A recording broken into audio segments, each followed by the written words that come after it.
If you're anything like me, then that 4 or 5 month stretch in between the end of big game season and the beginning of spring turkey seems like a freaking age. Well, now what's a guy to do? Well, one possibility is to head down to Texas, where you can stack a bunch of hogs in the off season and have a great bunch of fun doing it. Now, our outfitter on this particular trip is none other than Brian Wilson of Frio County Hunts. And Brian, I take it you have no objection to us bringing America's favorite rifle on this little adventure, and also maybe some night vision gear and thermals? No, sir, absolutely not. Highly encourage it. Now, I know that not only are you an outfitter and guide in this area, but you also have a 501(c)(3). Yes, sir, that's correct. It's called Intrepid Warrior, and we like to take veterans out into the wild, be it hunting, kayaking, swimming, mostly hunting, and we have a good time doing it. That's great. So do I get to meet any of these guys on this hunt? Yes, sir. Awesome, awesome. Look forward to it. All right, I'm going to grab my gear, get kitted up, and we're going to head out in the field.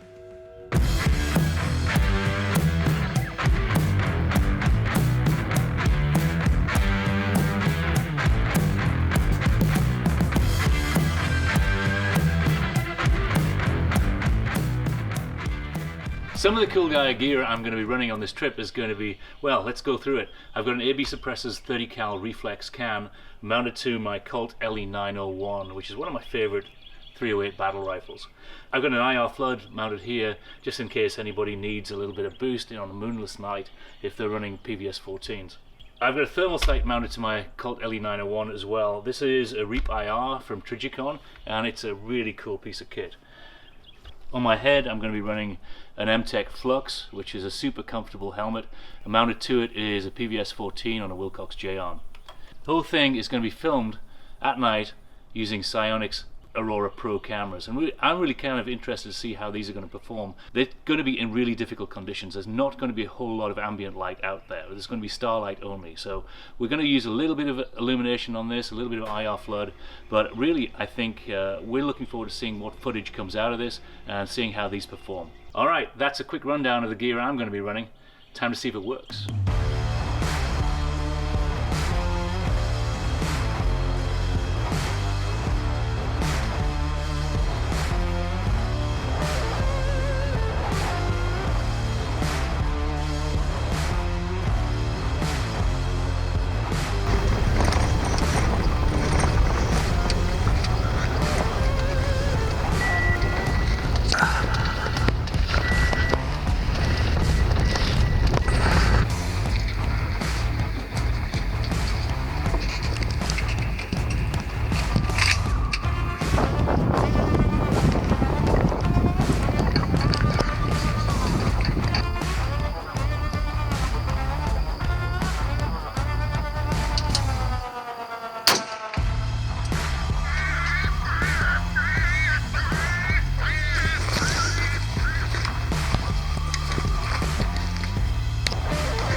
I just came out, sat in the blind, literally 5-6 minutes in.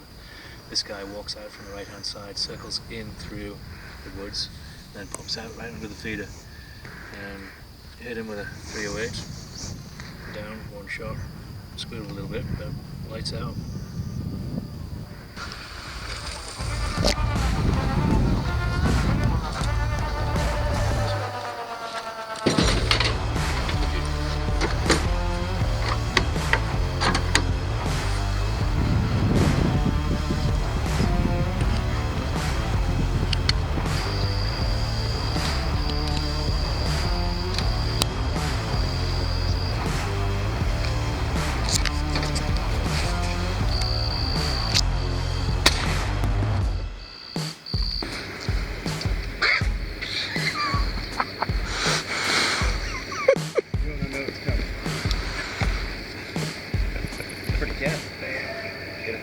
Perfect shoulder shot. Out of the teeth. Pretty colored. Yeah.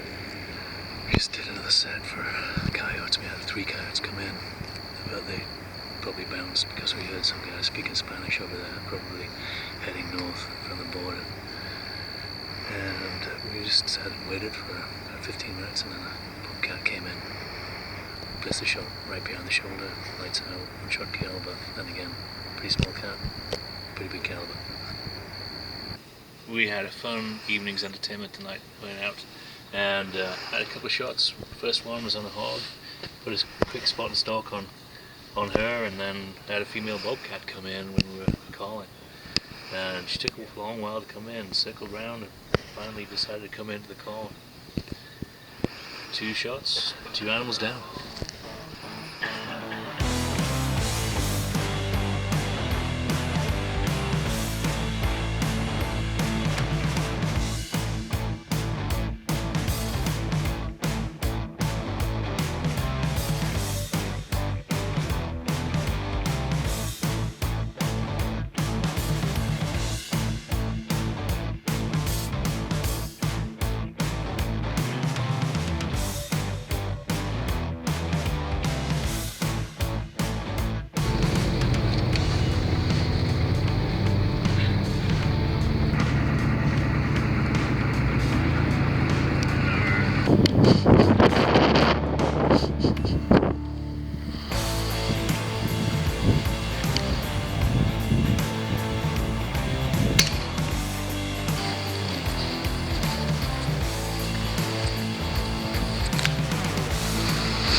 Yeah, there were. There hit 2 of them here.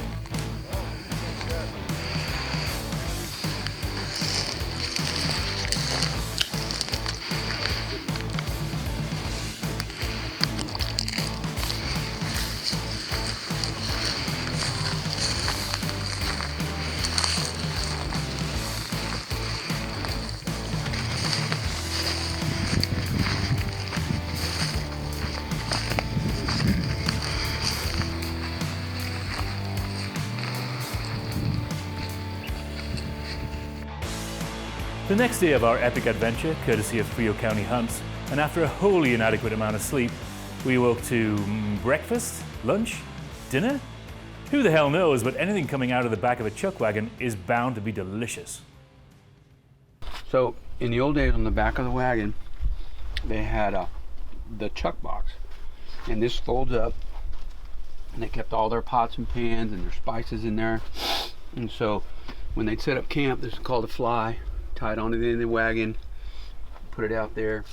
That way, kind of not weatherproof, but you know, somewhat sun, rain, snow. And so anyway, then the cook would get his fire set up, and you know, he usually had a guy to help him, maybe an old guy or a young guy that wasn't a cowhand yet, and would help him chop wood and get everything set up. And where you put your fire is important, so the smoke doesn't blow back on you. Look at the wind and get everything out like you like it. So this is kind of your kitchen, you know, and you usually have a lantern that could hang up in here and have their water barrel.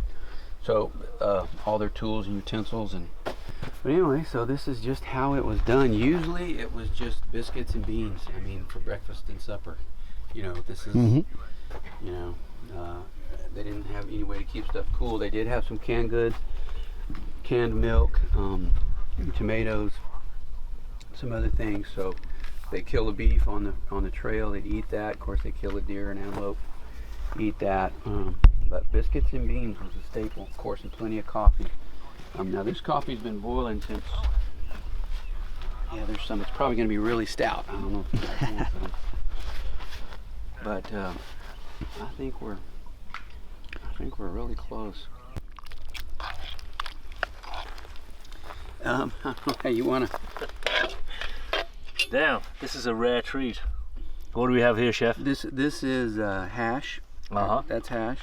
This really goes in a bowl, but you can eat either way. This son of a gun stew, but it's, you know.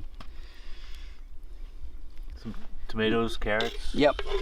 Usually whatever is left over on everything else, and these are just frijoles beans. Nice. And these are They're mesquite bean biscuits Oh, made out of mesquite beans. really? You grind the beans? Mm-hmm. I'm gonna have 2 of those. Yeah, there's plenty.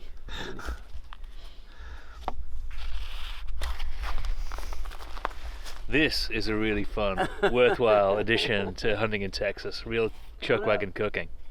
You hungry? Can't wait. All right, get your plate. Cal, you get to eat too, right? Mm-hmm. That work. Howdy. Hey, dude. They're really good. Briscoe. Mike Shot. Nice to meet you. All cooked over an open fire. Divine. Yes, sir.